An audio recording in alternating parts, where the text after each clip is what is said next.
5 मई को देश की सबसे बड़ी परीक्षाओं में शुमार नीट परीक्षा के पेपर लीक की सारी कड़ियां जुड़ती दिख रही हैं। हर वो किरदार बेनकाब हो रहा है।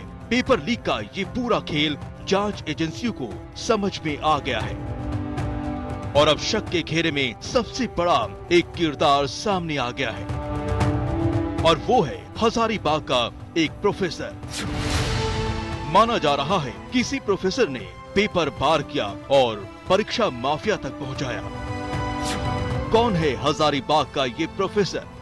प्रोफेसर ने कैसे पेपर पार किया? उसका नाम क्या है? कहां पढ़ाता है? किसने उस प्रोफेसर की मदद की? माफिया से प्रोफेसर का कैसा रिश्ता? माफिया और प्रोफेसर के बीच की कड़ी कौन? बिहार पुलिस की आर्थिक अपराध इकाई की पूरी जांच अब इस प्रोफेसर के इर्द गिर्द सिमट गई है, क्योंकि पेपर लीक की जड़ में यही प्रोफेसर दिख रहा है। सूत्रों के मुताबिक प्रोफेसर हजारीबाग का है। बिहार की माफिया संजू मुखिया को भी पेपर हजारीबाग से ही मिला है। EOU सूत्रों के मुताबिक हजारीबाग के ओएसिस स्कूल से पेपर लीक हुआ था। जो सूत्र बता रहे हैं उसके मुताबिक कि एक प्रोफेसर की पहचान भी EOU ने इस मामले में की है और इसी प्रोफेसर ने जो प्रश्न पत्र है नीट का वो संजीव मुखिया को मुहैया कराया था और संजीव मुखिया ने सॉल्वर्स के जरिए उसको सॉल्व कराकर इसी ठिकाने पे जो अभ्यर्थी सेटिंग के लिए लाए गए थे उनको सारा क्वेश्चन और आंसर मुहैया कराया। सवाल ये भी है कि आखिर पेपर लीक प्रोफेसर ने कैसे कराया? किन अधिकारियों के साथ उसकी सांठगांठ थी?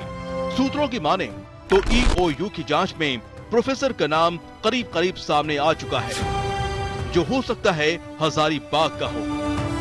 बुकलेट नंबर 6136488 वाला पेपर बॉक्स में था और ओएसिस स्कूल को मिला था। शक है कि यहीं बॉक्स को तोड़कर पेपर निकाला गया, क्योंकि बॉक्स से छेड़छाड़ के सबूत मिले हैं। पटना में जो जला हुआ पेपर मिला उस पर बुकलेट का नंबर 6136488 मिला था। इसी से कड़ियां जुड़ती चली गई और हजारीबाग का ओएसिस स्कूल शक के घेरे में आ गया। अब हम आपको बताते हैं कि कैसे प्रोफेसर के जरिए पटना और रांची के पेपर माफिया तक पहुंचा। प्रोफेसर ने सबसे पहले संजू मुखिया को पेपर दिए, जिसके बाद ये पेपर पिंटू और चिंटू तक पहुंचे। पिंटू ने चिंटू के कहने पर प्रिंट आउट निकाले थे। चिंटू ने नीट के पेपर अभ्यर्थियों तक पहुंचाए थे। पिंटू और चिंटू को झारखंड के देवघर से गिरफ्तार कर लिया गया है। दोनों ही बिहार के नालंदा के रहने वाले हैं।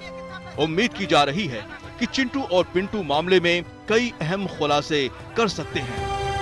अब इस प्रोफेसर की गिरफ्तारी के बाद काफी चीजें साफ हो जाएगी।